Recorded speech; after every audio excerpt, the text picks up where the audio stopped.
나의 열등감 극복기. 15살 무렵의 나는 걱정과 두려움과 자의식에 끊임없이 시달렸다. 키가 188cm로 또래에 비해 컸지만 몸은 쇠꼬챙이처럼 말라서 체중이 53kg에 불과했다. 이렇듯 키만 클 뿐 몸은 약골이라 야구나 달리기 시합에 낄 수도 없었다. 아이들은 나를 뾰족 얼굴이라고 놀렸다. 걱정도 많고 주위의 눈을 끊임없이 의식하던 나는 누군가와 만나는 것을 꺼렸으며 실제로도 사람을 거의 만나지 못했다. 내가 살던 농장은 도로에서 멀리 떨어져 있는 데다 울창한 숲으로 에워싸여 있었기 때문이다. 일주일 동안 부모님과 형제자매 외에는 사람 구경을 하지 못하는 경우도 많았다.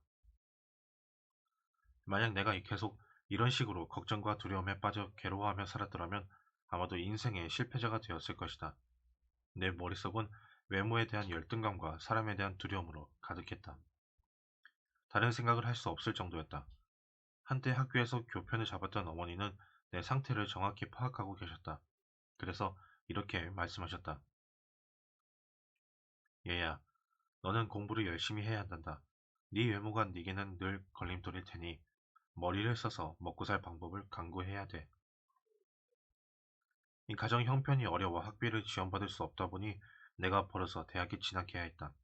나는 겨울에 주머니쥐, 스컹크, 밍크, 너구리를 잡았고 봄에 그것들의 가죽을 팔았다. 그렇게 벌어들인 4달러로 돼지 2마리를 사서 음식물 찌꺼기와 옥수수를 먹여 키웠다.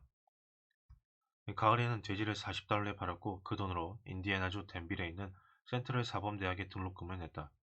하지만 대학에 가보니 먹는 데만도 한 주에 1달러 40센트가 들었고 반값으로는 주당 50센트를 내야 했다. 어쩔 수 없이 옷은 어머니가 만들어주신 갈색 셔츠를 입고 다녔다. 슈트는 아버지가 한때 입고 다니시던 것을 물려받았다. 아버지의 옷은 내게 맞지 않았고 목이 긴 구두도 마찬가지였다.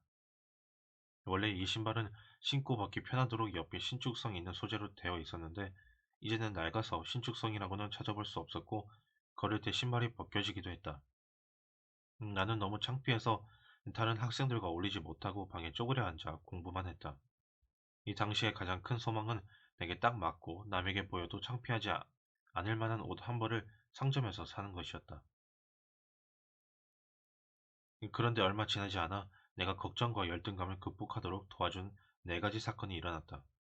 특히 그 중 하나는 내게 용기와 희망과 자신감을 주었고 내 삶을 완전히 바꾸어 놓았다. 어떤 사건인지 간단히 요약해보겠다. 첫 번째, 사범대학을 겨우 8주 다닌 후 시험을 치렀는데 다행히도 시골 초등학교에서 가르칠 수 있는 3급 자격증을 받았다. 이 자격증은 6개월 동안만 유효했지만 어쨌든 누군가가 나를 믿어준다는 근거였다. 어머니를 제외한 누군가에게 신뢰를 얻기는 처음이었다.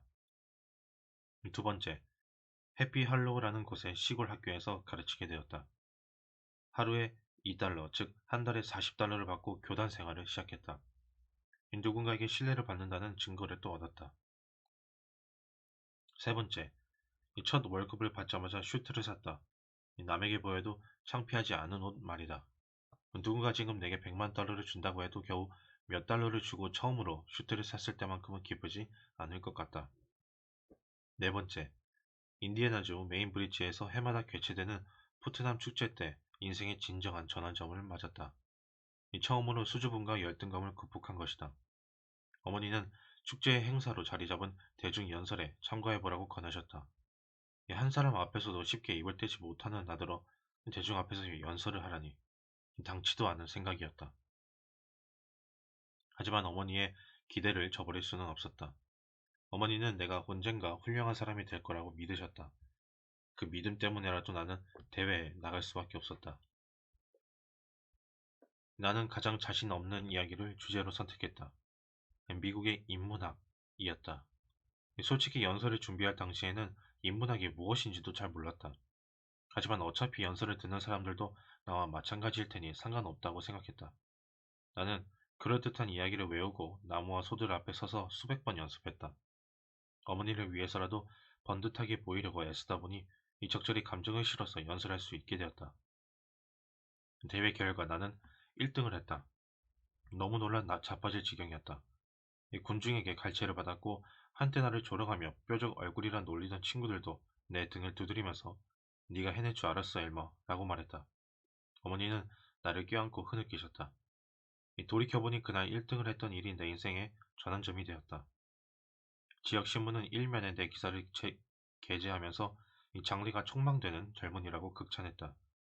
이 일로 나는 지역에서 일약 유명 인사가 되었고 단 한 번도 생각해보지 못한 명성을 얻었다. 하지만 그보다 훨씬 더 중요한 것은 자신감이 100배나 늘어났다는 점이다.